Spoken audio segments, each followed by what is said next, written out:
Election pundits వేసిన లెక్కలు చెప్పిన జోస్యాలు అన్ని అడ్డం తిరిగాయి. ఆక్టోపస్ ఎస్టిమేషన్ సైతం నిజం కాలేదు. ఆర్టిఫిషియల్ ఇంటెలిజెన్స్ సాయంతో రూపొందించిన అంచనాలు కూడా తారుమారయ్యాయి.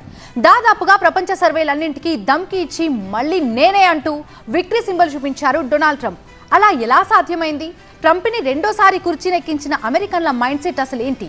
బైడెన్ బరి నుంచి తప్పుకోవడం, కమలా హ్యారిస్ సీన్లోకి రావడం, క్యాంపెయినింగ్ డిబేట్స్ లో ఇద్దరి మధ్య టఫ్ ఫైట్ నడవడం, ట్రంప్ పై జరిగిన హత్యాయత్నం, ప్రపంచవ్యాప్తంగా పెరిగిన యుద్ధ వాతావరణం, చివర్లో ఎలాన్ మస్క్ ఇచ్చిన ట్విస్ట్లు ఇవన్నీ కలిసి అమెరికా అధ్యక్ష ఎన్నికను ఆసక్తికరంగా మార్చేశాయి.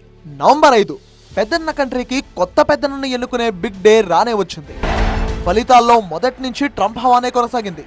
అమెరికాకు 47వ అధ్యక్షుడిని ఎన్నుకునే ఎలక్టోరల్ కాలేజీలో డొనాల్డ్ ట్రంప్ 312, కమలా హ్యారిస్ 226 స్థానాలు గెలుచుకున్నారు. ప్రజాప్రతినిధుల సభా సభ్యుల సంఖ్య 435, కావాల్సిన మెజారిటీ 218. రిపబ్లికన్లు 217, డెమోక్రాట్లు 209 స్థానాల్లో గెలిచారు. అల్టిమేట్ గా అధ్యక్షుడిగా ట్రంప్ గెలిచినప్పటికీ ఓటింగ్ సరళి మాత్రం భిన్నమైన వాదనల్ని తెరమీదకు తెచ్చింది.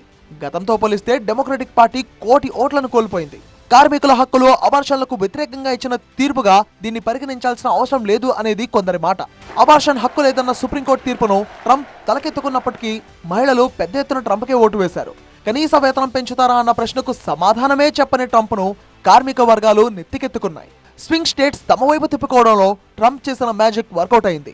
ఈసారి కార్పొరేట్లు కూడా భారీ ఎత్తున మద్దతుగా నిలబడడంతో ట్రంప్ గెలుపు సునాయాసమైంది. తమను విస్మరించిన డెమోక్రాట్లకు గుణపాఠం చెప్పేందుకు కసితో పనిగట్టుకుని ట్రంప్ గెలిచారు. పచ్చి మితవాదంతో, కార్మిక వ్యతిరేక వైఖరితో ఉండే రిపబ్లికన్ పార్టీకి విజయం చేకూరడం అంటే అది ట్రంప్ గొప్పతనమే అనేది ఒక విశ్లేషణ.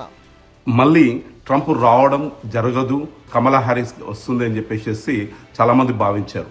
ఎవరు? డెమోక్రాట్స్. ఇండియన్ డెమోక్రాట్స్ కూడా అదే విధంగా థింక్ చేశారు. కానీ అమెరికాలో ప్రజలు మనోభావాలు ఏదైతుందో ఓట్ల రూపంలో తిరిగి మన ట్రంప్ని ఎన్నుకోవడం ఏ రకంగా ఎన్నుకున్నారు అని అంటే, సెనేటర్లో చూసుకున్నా, అటు కాంగ్రెస్లో చూసుకున్నా, అటు మొత్తము పాపులర్ ఓట్ చూసుకున్నా కూడా ట్రంప్కే ఎక్కువగా వచ్చింది. ఈసారి ఎలాగైనా గెలవాలనుకున్న కసితో పనిచేస్తున్నట్టు ట్రంప్ వ్యవహార శైలి ద్వారా స్పష్టమైంది. గతంలో చేసిన పొరపాట్లు రిపీట్ కాకుండా చూడటమే కాదు, ఎత్తుగళ్లను కూడా మార్చాడు కూడా.